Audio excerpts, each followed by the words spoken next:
All right, guys, so it is a Tuesday, which means it's a tasty Tuesday. Mary and Keim from Max Meals. We're going to start a series called Keep It Simple, Stupid. Yes. We're going to make some really simple, basic stuff with a little bit of a twist because we want you to experiment in the kitchen. Yeah, that's the way you learn. Right? You make it to taste. So today, ultimately, what we're going to have is we're going to have a fresh pesto-infused burger with mini potatoes on a side. So we're going to get there. Yeah. But first, of course, we've got to make the homemade pesto. None of this jar stuff. No, ever. That's it. We're going to make homemade pesto. Here's what you need. Obviously, some extra virgin olive oil, some walnuts. We'll get back to the walnut thing. Some Parmesan cheese. Of course, garlic, because we are a vampire-free house. We are. That's right. Some basil, and you can substitute the basil, or you can use spinach for the substitution of basil as well. Right.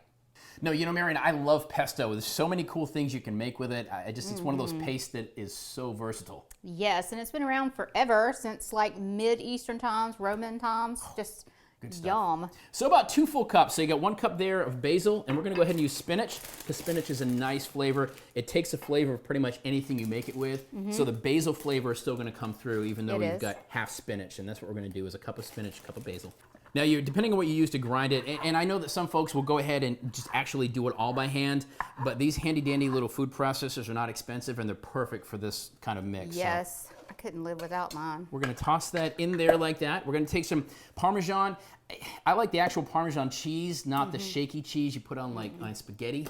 Right. You know, so you want a little bit of that, and look, this is all kind of for feel. So put it in here. The exact recipe, of course, will be at the website. But we're going to toss that in, and we can always blend it up just a little bit. Because I've enjoyed some fantastic pesto, is walnuts are often part of it. You never taste them, right? Yeah. So we're going to put about 1/3 of a cup of walnuts in there. So we'll just toss that in there just like that. We got that. Yeah. We've got your garlic in there, and then of course we need the extra virgin olive oil. So about 1/2 cup of that. So we'll go ahead and pour that in, and that's going to give it that oily flavor and consistency as well for the paste. So add that in like that. Yummy. It makes it so easy as well. Put a little more just for fun. for good. So that's all in, and then again for flavor, I'm going to squirt in just a little bit of lemon juice, not a lot, just a little bit for flavor. We'll put that in. Put that on top and give that a quick spin. And you can really see that paste already You really coming. can, yeah. And smell it. All right, hit us with some garlic. All right. And just for fun, we'll put a little paprika in there too, just for fun.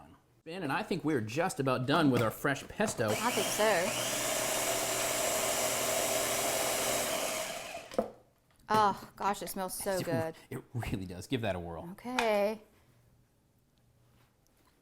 Oh, yes. That is it, guys. That is perfect. So this is part 1 of what we're doing. Remember, we're doing the Keep It Simple, Stupid series here on a Tasty Tuesday, but we're doing pesto-infused burgers and mini taters. And then a nap. And then a nap. That's right. Pesto's done. Burgers are coming up. Stay close.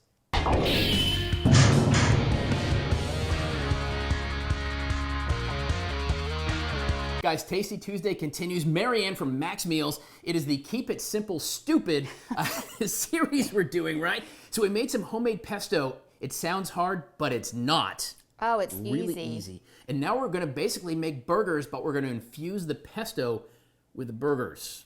It's going to be good, I promise you. So to make these, here's what you need. Onions, some seasoning, of course. We're making some mini potatoes. You need some bread. We're going to go with actually some wheat bread as opposed to big fat buns. Try to keep it a little healthy. Cheese, of course, hamburger because it's hamburger. Hamburgers. And this, of course, is our pesto. Yummy. And olive oil. You need lots of that. Lots of that.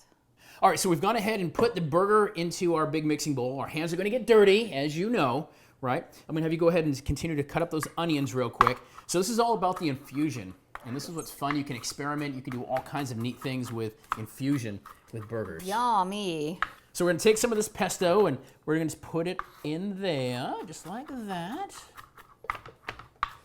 All right, so we've got the pesto in there. We've got some breadcrumbs. The breadcrumbs are going to hold everything together. That's why I kind of put those in. Right. I'm also going to add an egg just really to help everything bind together. Yes. So we'll go ahead and crack an egg, and we're going to toss that just in the whole mix, just like that. Beautiful. So we're just going to mix this in and just get it to a nice Oh, look at that. So you can see these colors too. You can see the onions in there, the pesto, that green pesto. That's looking pretty good like that. I'm gonna go ahead and toss in just a little bit of nature's seasoning because it's good. And a little bit of garlic, because I like garlic as well. No vampires. So we're gonna do this inside and use the George Foreman cooker. These things are great. I love the Foreman cookers. All right, so we're gonna take these patties, we're gonna go ahead and put them out here, and you can make them as big or small as you want. And I'm a big fan of small burgers, so I try to make mine a little thin but big, because they will shrink up just a little bit, and they'll cook a little easier too, as long as they're not too big and fat. Yeah, like palm-sized. All right, so here are the taters. They're gonna go into the air fryer they go, making it nice and easy. For this, I cook 13 minutes at about 350, and then I shake them and do about another 10, and you just wanna make them soft and tasty, so we will start that. Okay, it's time to put these burgers on our little George Foreman, and oh my goodness, look how delicious. Look at that green from the pesto. And I'd say about 5 minutes. All right, so the burgers are done, they're plated up. We've got the mini taters out of the air fryer. Now here's the finishing coup d'etat. Let's pour these in here. Go ahead and hit that with some olive oil. Yummy. And of course, some more nature's seasoning.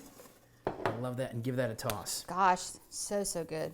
We've got a beautiful pesto infused burger with some taters. It's time to go to the eating table. I think so. All right, so we've made homemade pesto, made burgers, mixed the two together, threw in these little mini taters. Super easy. We're keeping it simple, stupid. Recipes on the website. Let's go ahead and see if this comes out as good as I hope it does. What do you I think? can't wait. Oh. Yo, that's a winner. Oh my gosh. Enjoy that. Try it at home. Hit us up with recipes you have, because we'll cook for you as well. We will. Stay close. We're coming back.